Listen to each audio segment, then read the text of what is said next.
চাচা, আপনি তো ফাঁকি মারা তো বাংলাদেশ সরকারে নিষিদ্ধ করিচ্ছে। আমি আপনারা কই একটা জিনিস আপনি বুঝুক, কারণ আপনি আপনি যদি ফাঁকি মারেন, আমি আমি আপনার কথা আমি বুঝিয়ে করাম। জিনিসটা হয়েছে গিয়া ফাঁকি মারা নিষেধ নিষেধ। নিষেধ আমিও মানি আইসি রেওয়া লিখে আইয়া আমার কথা বুঝুকা, দুনিয়ার মাঝে আরো প্রচুর কাম আছে।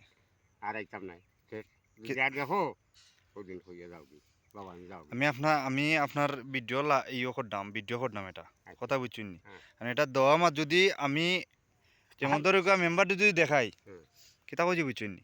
মেম্বারটা যদি আমি দেখাই, মেম্বারে আপনার ও এই মুহূর্তে আপনি যেই অবস্থায় আছেন এই অবস্থায় আপনারা লিয়ে যাবি থানাত।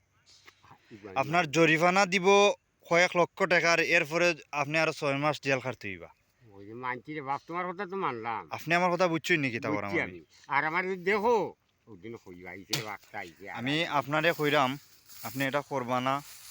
আর ওই দোকা তাইন কিলাখান ফাঁকি টেকি মারার পদ্ধতি, এরপরে অন্য 2টা জাল আছে আর ফাঁকি মারডা তাইন আমরা নিষেধ দিছি।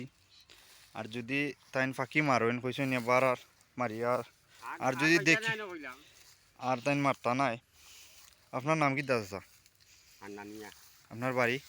বাড়ি হইল করিমপুর করিমপুর। আপনার বাড়ি করিমপুর, আপনার নাম হান্নান মিয়া।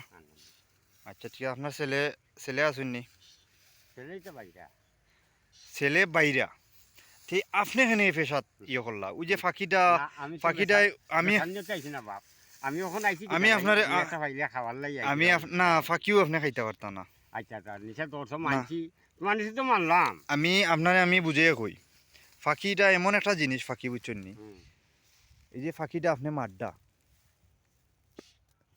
আপনার অনেক বড় গুণা ওর কিন্তু। আচ্ছা ইকু যদি নিষেধ করো বাপ উঠে নাই কোনো অসুবিধা নাই সেটা আপনার দাঁড়িয়ে আমি মানছি যে জায়গা থইলাম যে আর আইতাম নাই হুম। আর আমার সরম দিয়ে লাভ নাই দিন দেখো হইলাম তো দেখো তখন না না, আপনি জিন্দিগির লাগি ছাড়ি দিতা। আপনার ছেলে বাইরে দেশও আছে, বিদেশ আছে, আমি যখন হইলাম ছাড়ি দিমু তে আপনি এই পেশাত কিতার লাগি? আমার দেখে হইতো আমার লাগত না কেউ হইছে না আইসিও না এটা বছরে একদিন বা 2 দিন আই দেখো আপনার ও ভিডিওটা আমি করিয়া রাখছি। আচ্ছা আপনার নেক্সট টাইম এখন আপনার গ্রামও যদি আপনারে পাই আপনি ফাঁকি মারডা, আমি ভিডিওটা আমি ডাইরেক্ট থানার দেখাইমু। কারণ এটা দেখানিতে আমার কোনো খরচও যাইতো নাই, কিচ্ছু হইতো নাই। কিন্তু ওই ফাঁকি বাচ্চা যে আছে, বাচ্চায় আপনারে মানলাম তোমার কথা মুক্তি পাইব না আমি মানলাম কথাও তুমি আমারে বুঝছেন? পাও তখন সব কই বলে চাচা পাইলাম আচ্ছা ঠিক আছে, ওকে। ও আমার কথা বুঝুকা, হোকা আপনি কৌকা হ্যাঁ আপনি কই না। আর যদি আমারে ফাইন ফাইন যদি তো আমি বারবারও কইলাম যে ফাইন যদি আমারে দি দিবা কই দিতাম, হ্যাঁ হ্যাঁ নানো দিতাম হ্যাঁ থানাত। দিলেন যদি আমারে দেখো হত দিন তো তুমি দিলাইও এতে তুই তোমারে কিছু কই আইসি রে বাবা আচ্ছা আচ্ছা, ওকে ওকে। যাও যাও